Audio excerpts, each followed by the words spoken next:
Здравейте, мили приятели, от Оландос, от улица Оландос в град Пловдив.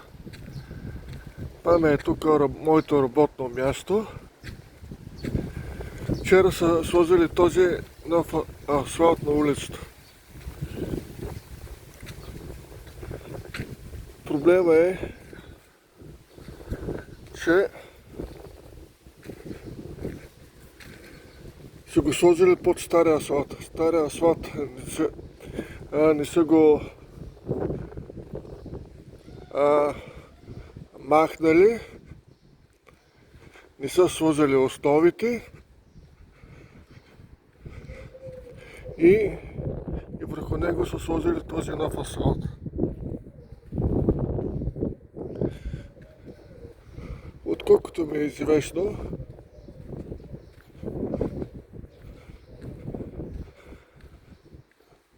това съм го чул от телевизията, аз не съм специалист и затова не мога да го кажа дали е вярно или не е вярно.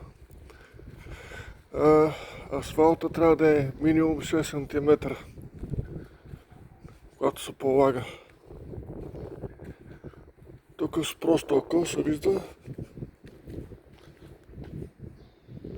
че 6 см няма.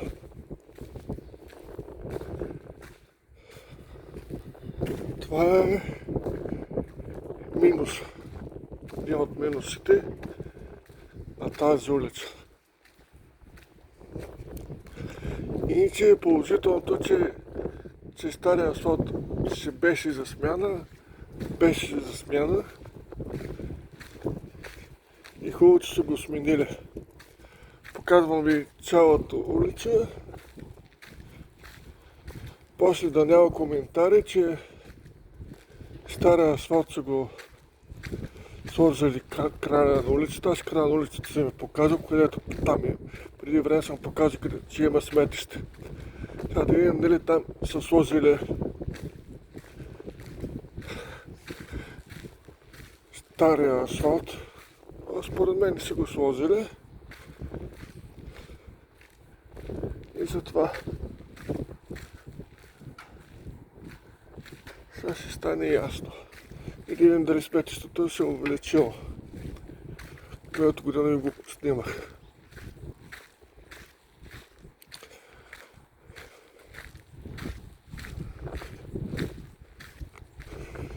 Тук стар асфалт няма, което показва моята теза и предположение, че стария асфалт не са го сложили, а сметището тук ще стои, а отзад, където е коритото на река Марица, сметището се увеличава. Сега няма да го показвам, но тук се вижда, че се увеличава. Ето. Това е склад на безалкохолни напитки Дерби. Да им направя малко безплатна реклама.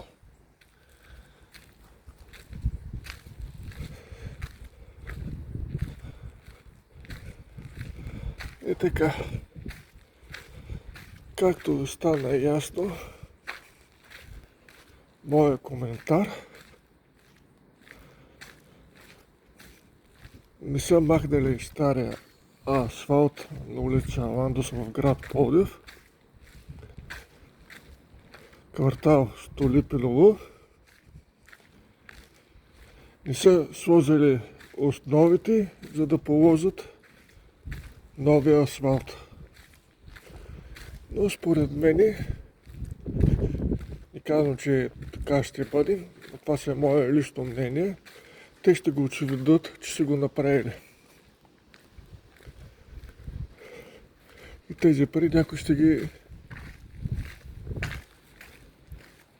вземе. Тази улица е общинска.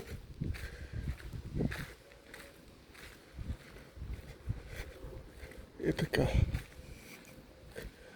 Сега тук има едни дупки. Не знам дали са ги запълнили, как са ги запълнили.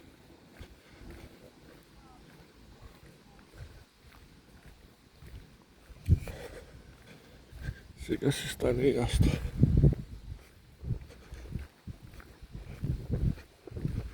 Ето, пак се обърнахме обратно в нашия начален материал, се обърнахме обратно и показах как се полага асфалт, без да се слагат основи и без да се маха стария асфалт.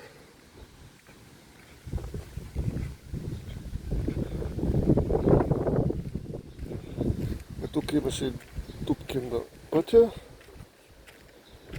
сложили са нещо, сложили са асфалт, напълнили си ги, дупката е запълнена, тук дупката не е запълнена,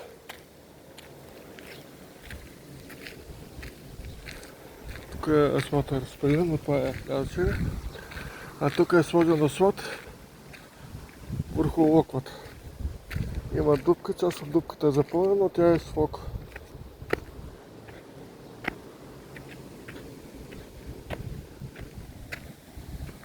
Под нея има лок, още не е направено както трябва.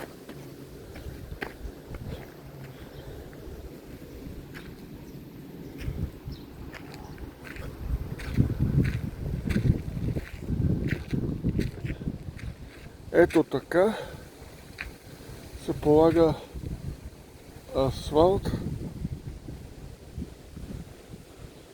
в град Пловдив на улица Ландос. Благодаря ви и довиждане и до нови срещи.